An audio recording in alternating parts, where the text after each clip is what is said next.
He's an experienced coach, and he's got a really good coaching staff. So, I think the elements you play with, whether you play with tempo or not, you can find a number of different ways that you think will give your team advantages. And for us, I think the pace of play, it depends on the situation and depends on a number of things with the, how much time's left in the quarter, what's the play clock look like, down and distance situations. And I think it'll be a little bit different for all on the coach-to-player communication. That shuts off at 15. So there's some strategic ways that we feel like will fit what we need and will be best. And, I'm sure that we'll get a number of things from their offense on their pace of play. I know that, the coordinator, whether he's at Mississippi State or App State before that, you watched Tulane last year. There's a lot of different things to study and look at. At the end of the day, I think more than anything, it'll be decided on the line of scrimmage. Can we run the ball? Can we protect the passer? Can we take care of the football? And then, how well on the other side can you eliminate explosive plays? How good can you be on third down? How well can you tackle in game one? Those are always questions that, usually in the first week, turnover margin, tackling, explosive plays, the ability to run the ball, those measurables usually dictate who's going to win the game.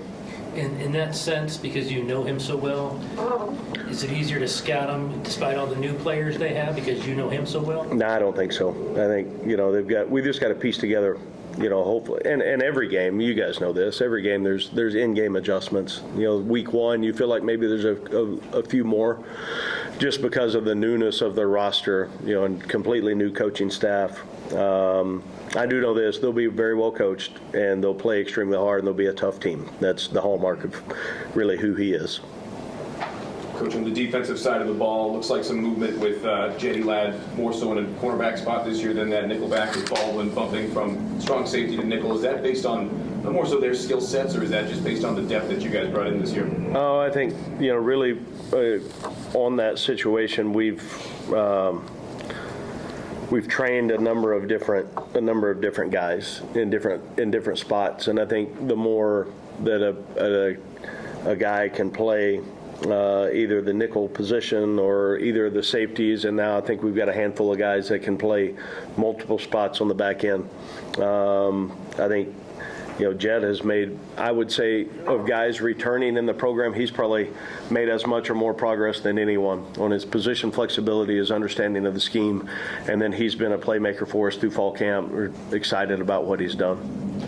As far as that nickelback spot goes, what kind of skill set are you looking for in that position? Well, I think that we're putting so much on that spot, depending on personnel. We can adjust who that is as well, but they've got to be able to set the edge of the defense. They've got to be aggressive in their coverage and their man concepts. There's a number of times that they could be in a position in man coverage. That the uniqueness of that position is a hybrid spot, and I think in the way we feel with Jono at this time, he's won the job there to start out, and we're excited about how he can play. Have you let your quarterbacks know who's going to start, what that situation's going to be on Saturday again? We've talked, very openly about with all three of those guys what the rotation will look like, and we all know, and I've said for a number of times, in here and more to our team, that everyone on the roster, if you're in a position to play winning ball, you're a snap away from being the quote-unquote starter. So they all know where we're at going in, and things could change depth-wise after tomorrow's practice. I hope it doesn't from an injury standpoint, but we got to get these guys that are on the depth, we got to get them ready to play and play meaningful snaps. Speaking of the quarterbacks, we talked a little bit last night about the headset communication. Were you guys able to rehearse any of that in fall camp? Yeah, we have done that. Luckily for us, we had a chance to do that in bowl prep or in the bowl game last year. Not only coach to player communication, but also the tablets on the sideline. So we were able to do that, through fall camp. I think most of the quarterbacks and most of the linebackers and some of the DBs are tired of hearing from Shear and Marion. So I flipped mine off. I was done talking. I wasn't done talking to. I was done listening to Marion and Sheard. So it's a great piece that will enhance the game of college football. If we had not had it in the bowl game last year, I would be a little bit more uneasy going into week one without having been in a game situation with that. But we feel like we've got a really good plan on how that's going to help us. Coach, how's the quarterback repetitions going to be throughout practice this week with 3 people that are saying that could possibly be the starter for this week? How are the reps going to be distributed? Yeah, they'll get the number of reps we have tomorrow, depending on if you're looking at is it versus scout work or good on good. So we'll divide those up, and those 3 guys will get the reps that we need to be able to get them ready for game 1. Wednesday is a little more emphasis on some good on good things we do. So those reps on Wednesday, really at this point, we're set on how many reps each of them will get. For our Tuesday practice, we had a really good practice this morning. Now Tuesday, Wednesday, Thursday.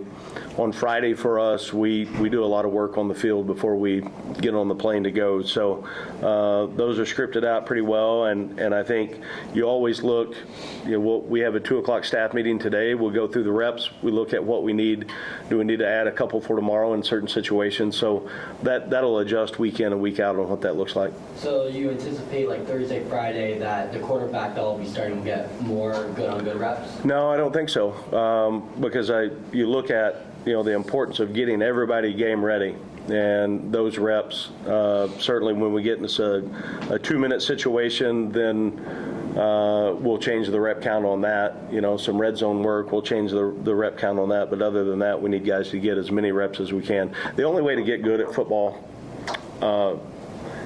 is to get reps and play the game. That's why we practice the way we do. We get as many guys as we can, real live reps leading up to game day, and I think that would serve us well. You look at us last year at this time, we all thought we had the starting quarterback, and then that lasted about 2.5 weeks, and because of injury, then the next guy was put into that position. So it's a long season. You look at 12 regular season games, 2 bye weeks, conference championship game. Just in that scope, you're looking at 15 weeks, and how important it is that we continue to develop the depth on our roster, because we're going to need all 112 who's starting right now to end the year to reach the ability that this team has.